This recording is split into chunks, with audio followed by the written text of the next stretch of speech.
આપણા વ્યુઅર્સ માટે પણ ખાસ જે એક ફોકસમાં છે, હવે લગભગ 1 મહિનાનો સમય છે એનએસસી દ્વારા જે ગઈકાલે સર્ક્યુલર આવ્યું છે કે એનએસસી અને બીએસસી પર મુહૂર્ત ટ્રેડિંગ દિવાળી પર જે એક સ્પેશિયલ સેશન થતું હોય છે એનું એક અનાઉન્સમેન્ટ કરવામાં આવ્યું છે ને 21 ઓક્ટોબરે એટલે મંગળવારના દિવસે ખાસ કરીને એક સેશન 1 કલાકનું સેશન રહેશે. બપોરે 1:30 વાગ્યાથી બપોરે 2:30 વાગ્યા સુધીનું ક્લોઝિંગ સેશન હશે ને 1 કલાકનું ખાસ કરીને મુહૂર્ત ટ્રેડિંગનું પણ એક કહી શકાય કે એ ધ્યાનમાં રાખવાનું રહેશે. એટલે નીરજ, એક ફેસ્ટિવલની જે આપણે ચર્ચા કરતા આવ્યો છે, ફેસ્ટિવ સિઝનની એક શરૂઆત થઈ, પરંતુ હવે દિવાળીના પણ ટાઈમિંગ મુહૂર્ત ટ્રેડિંગનો સમય પણ હવે આપણી સામે આવતો દેખાડી રહ્યો છે.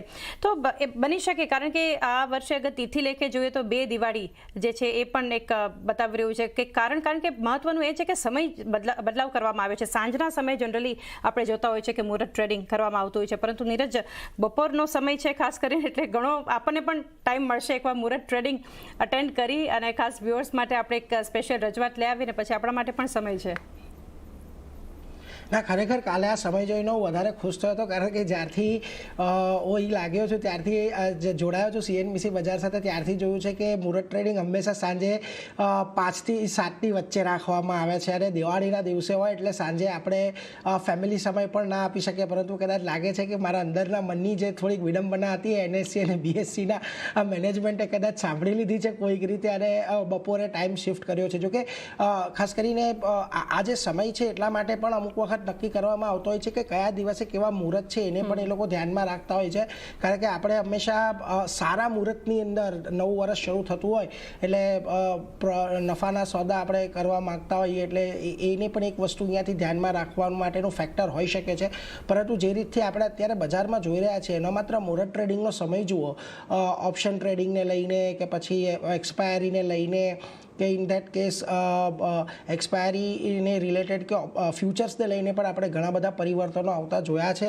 તો કદાચ આ પણ હવે એક પરિવર્તન આપણા માટે ન્યૂ નોર્મલ બની જાય આવનારા સમયમાં, કે કદાચ આ જ સમયે આપણને મુહૂર્ત ટ્રેડિંગ થતું જોવા મળે.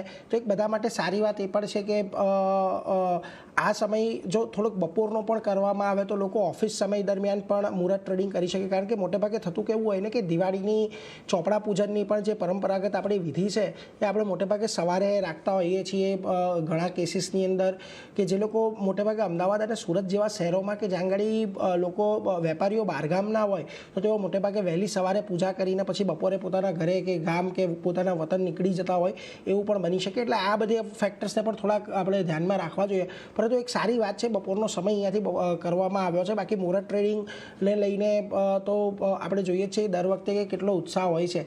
અને બીજી એક વસ્તુ કે આજે છેલ્લા 2-1 વર્ષથી આપણે 2-3 વર્ષથી જોઈ રહ્યા છીએ કે વચ્ચે એક દિવસ ખાલી ગુજરાતી કેલેન્ડર હિસાબે આપણને આવતો દેખાય છે, અને લગભગ દર વખતે આપણે છેલ્લા 2-3 દિવસથી આ વસ્તુને નોટિસ કરી રહ્યા છીએ કે કન્ફ્યુઝન હોય છે કે બેસતું વર્ષ બીજે દિવસે હોય પરંતુ એના આગલા દિવસે દિવાળીના દિવસે નહીં અને વચ્ચેનો જે ખાલી દિવસ આવતો હોય ત્યારે મુહૂર્ત ટ્રેડિંગ કરવામાં આવતું હોય છે. આ વખતે પણ કંઈક એવી જ સ્થિતિ છે, એટલે જોઈએ મુહૂર્ત ટ્રેડિંગ પર આપણે આમ તો ખાસ રજૂઆત લઈને પણ આવીશું એ દિવસની, એટલે એને લઈને થોડુંક હવે અહીંયાથી એક્સાઇટમેન્ટ વધી રહ્યું છે. નીરજને તો ઘણું એક્સાઇટમેન્ટ હતું આરતી, જ્યારે સૌથી પહેલાં કાલે સાંજે અમને લોકોને સમય ખબર પડી અને ગ્રુપમાં નીરજનું રિએક્શન હતું ભગવાન ભલું કરે.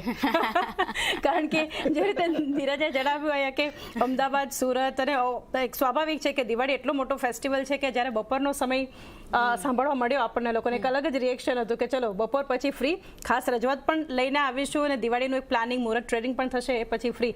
શું ફર્સ્ટ રિએક્શન શું હતું? જી ચાંદની, જો જે નીરજે કહ્યું ને કે જ્યારથી અહીંયા ચેનલમાં જોઈન થયા છે એટલે ઓલમોસ્ટ 5-6 વર્ષ કરતાં વધારે આપણે જોયું છે કે સાંજનો સમય જ છે, મુહૂર્ત ટ્રેડિંગનો આપણે કામ કર્યું છે અને બધા આપણે જે રીતે આવતા હોય છે ઘરમાં ઓછો સમય આપણે સ્પેન્ડ કરીએ છીએ. આ જે ટાઈમિંગ હોય છે એના લીધે 5 થી 7 એટલે ઓલમોસ્ટ ઘરે પહોંચતા આપણને 10 વાગી જાય છે. મુંબઈની જે લાઈફ આપણે જોઈ રહ્યા છે એમાં તો હવે બપોરનો સમય કરવામાં આવ્યો છે. ગઈકાલે જ્યારે ખબર પડી ત્યારથી જ પ્લાનિંગ જે છે કે હવે શું કરશું ફ્રી થઈને, કારણ કે ઓલમોસ્ટ આ સમયમાં તો આપણે અહીંયા જે છે મુંબઈમાં આપણે ઓલમોસ્ટ 4-5 વાગ્યા સુધી તો ઘરે પહોંચી જશું, એટલે ત્યાર પછીનો ફ્રી ટાઈમ મળશે. એટલે ખરેખર દિવાળી જે છે બહુ લાંબા સમય પછી આપણને એન્જોય કરવા મળશે અને ઘરે ખાસ કરીને એન્જોય કરવા મળશે. તો એક સારો સમય ખરેખર ભગવાન ભલું કરે. અને નોટિફિકેશન હવે બીજું કાંઈ આને સમયને લઈને ના આવે, હવે કોઈ અપડેટ ના આવે એવી ભગવાનને પ્રાર્થના કરીએ. અત્યારે તો આ જ ફાઇનલ ટાઈમિંગ્સ જે મુહૂર્ત ટ્રેડિંગના તમે જોઈ રહ્યા છો 21 ઓક્ટોબર મંગળવારે, અને ખાસ કરીને બપોરે 2:30 વાગ્યાથી 3:30 વાગ્યા 1 કલાકનું આ સ્પેશિયલ ટ્રેડિંગ મુહૂર્ત ટ્રેડિંગ દિવાળી ઉપર રહેશે. એ બધા પર નજર રાખીશું. અને આરતીએ જણાવ્યું રીતે બીજી કોઈ હવે અપડેટ ના આવે, આજે એક ફાઇનલ અપડેટ છે અત્યાર સુધીની તો. પરંતુ નીરજ અને આરતી, આપ બંનેનો આભાર અમારી સાથે જોડાયા.